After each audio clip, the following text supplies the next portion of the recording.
Hello students, हम आपको physics में इंटर फिजिक्स में प्रकाश का परावर्तन, गोली दर्पण और अपवर्तन पढ़ा रहे थे चैप्टर। इसका आज हम आपको 7th पार्ट पढ़ाएंगे।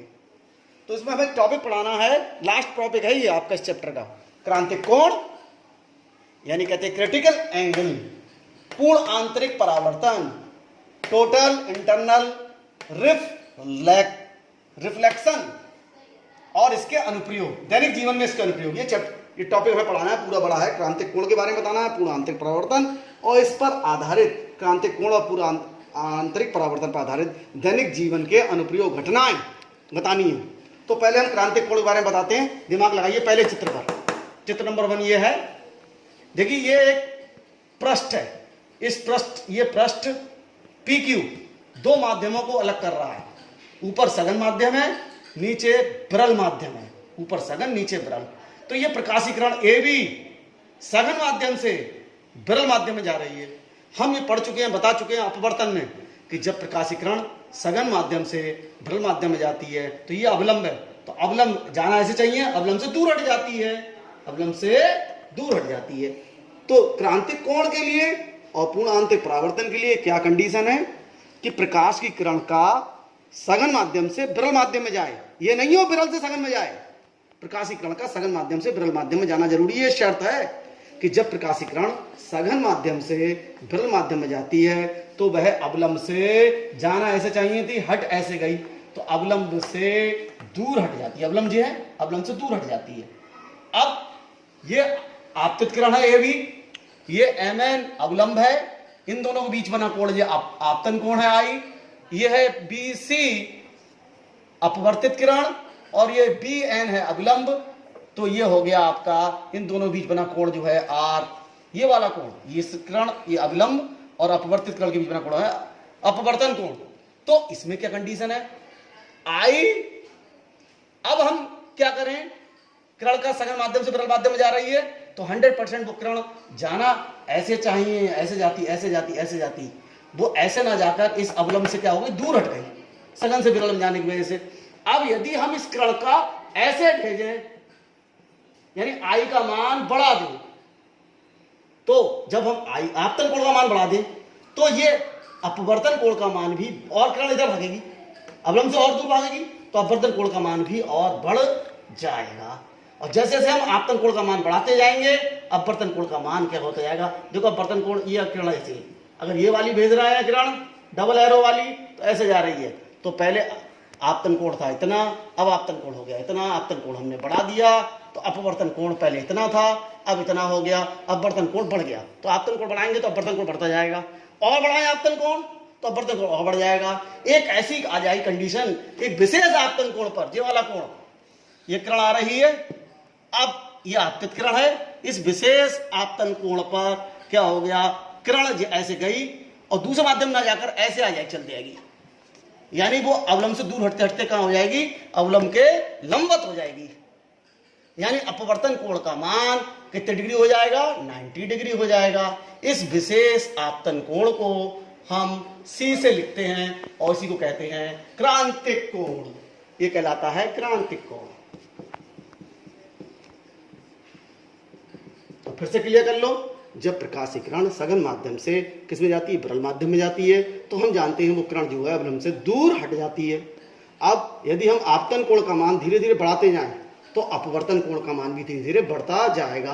और बढ़ाएं तो और बढ़ जाएगा, और बढ़ाएं I तो और बढ़ जाएगा। और एक विशेष आपतन कोण पर क्या होगा, अपवर्तन कोण, ये किरण आई ऐसे और गई ऐसे, अपवर्तन कोण का मान 90 डिग्री हो जाएगा। इस विशेष आपतन कोण को हम क्रांतिक कोण कहते हैं। तो क्रांतिक कोण क्या है, डेफिनेशन समझ ले एक लाइन की, कि क्रांतिक कोण सघन माध्यम में बना वह आपतन कोण है।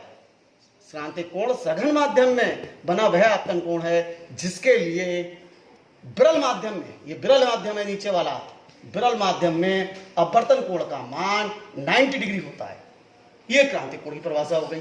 अब यदि इसके बाद भी हम आपतित किरण जो है उसको और टेढ़ा कर दें, यानी आपतित किरण आपतन कोण का मान हम क्या कर दें, जैसे सपोज करो अगर ये पहला माध्यम है कांच और दूसरा माध्यम वायु है, तो कांच से वायु में जा रही है, यानी सघन माध्यम से विरल माध्यम में जा रही किरण। इस समय किरण जाने पर जो आपतित किरण डाल रहे हैं तो वो अपवर्तित किरण 90 डिग्री कोण पर निकल रही है। किससे? अविलंब से।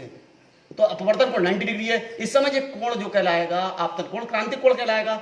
और कांच और वायु के लिए इसका मान 41 डिग्री 49 मिनट होता है। 41 डिग्री 49 मिनट होता है। एक डंडे को मिनट पढ़ेंगे, 41 डिग्री 49 मिनट होता है। अब यदि हम आपतित प्रकाश की किरण थोड़ा झुकाकर गिराएं, यानी उसका कोण क्या कर दें, आपतन कोण क्रांतिक कोण से थोड़ा सा बड़ा कर दें, तो ये किरण जो इधर को भाग रही थी, इधर भागते भागते ऐसे आ गई, अपवर्तित किरण वो और दूर ऐसे भाग जाएगी, यानी वो किरण दूसरे माध्यम में ना जाकर पहले माध्यम में ही वापस लौट आएगी। इस घटना को यानी पूरा का पूरा प्रकाश परावर्तित हो जाएगा। इस घटना को पूर्ण आंतरिक परावर्तन कहते हैं। तो यदि हमारा आपतन कोण का मान, जो आपतन कोण है, इसका मान क्रांतिक कोण से अधिक हो, तब प्रकाश की किरण दूसरे माध्यम में ना जाकर पहले माध्यम में, सघन माध्यम में ही लौट टकराकर, पृष्ठ से टकराकर लौट जाएगी। इसका पूरी की पूरी किरण वापस लौट जाएगी। इस घटना को पूर्ण आंतरिक परावर्तन कहते हैं। तो पूर्ण आंतरिक परावर्तन के लिए शर्त है। शर्त क्या है? प्रकाश का सघन माध्यम से विरल माध्यम में जाना चाहिए, पहली शर्त। दूसरी क्या शर्त है कि क्रांतिक कोण का मान, आपतन कोण का मान क्रांतिक कोण से अधिक होना चाहिए। तो आपको याद रखना है कि पूर्ण आंतरिक परावर्तन किसे कहते हैं, के लिए शर्तें। पूर्ण आंतरिक परावर्तन के लिए एक शर्त क्या है कि प्रकाश की किरण का सघन माध्यम से विरल माध्यम में जाना चाहिए। दूसरी शर्त क्या है कि जो आपतन कोण है उसका मान क्रांतिक कोण से ज्यादा होना चाहिए। जब क्रांतिक कोण से ज्यादा हो तभी तो ये किरण ऐसे ना जाकर ऊपर को भाग जाएगी, तभी तो किरण दूसरे माध्यम में ना जाकर उसी माध्यम में वापस लौट आएगी। जब इस समय क्या होगा, जिस पृष्ठ से टकरा कर लौटेगी, परावर्तित होगी, वो पृष्ठ चमकीला हो जाएगा। पूर्ण आंतरिक परावर्तन की वजह से पृष्ठ चमकीला हो जाता है। ये पूर्ण आंतरिक परावर्तन का ही घटना ऐसी है जिस पर आधारित हम क्या बताएंगे, आपको एग्जाम्पल बताएंगे। अब हम बताने जा रहे हैं अपवर्तनांक और क्रांतिक कोण सी में संबंध।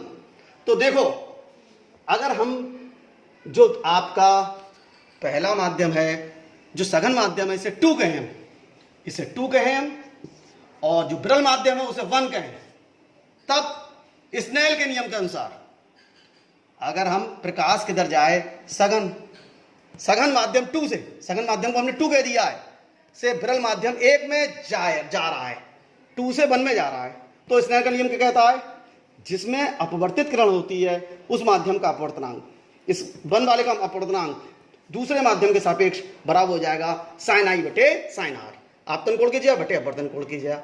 अब यदि डालेगा प्रकाश का जो आपतन कोण है आई से लिखते हैं, वो c के बराबर हो, क्रांतिक कोण के बराबर हो, तो क्रांतिक कोण के बराबर जब कहलाएगा जब r का मान 90 हो, तो r बराबर 90 होगा।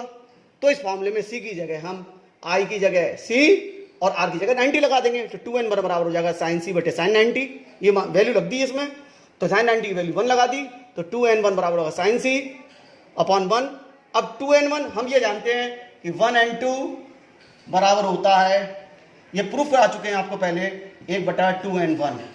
तो 1n2 निकालेंगे तो ये पलट जाएगा, c अपॉन 1 का हो जाएगा 1/c। तो ये संबंध आ गया किसमें, क्रांतिक कोण c और अपवर्तनांक n में संबंध, यानी किस माध्यम के सापेक्ष, ये पहला वाला माध्यम कौन है, विरल माध्यम के सापेक्ष सघन माध्यम का अपवर्तनांक बराबर होता है 1/sin c, जहां c क्रांतिक कोण है।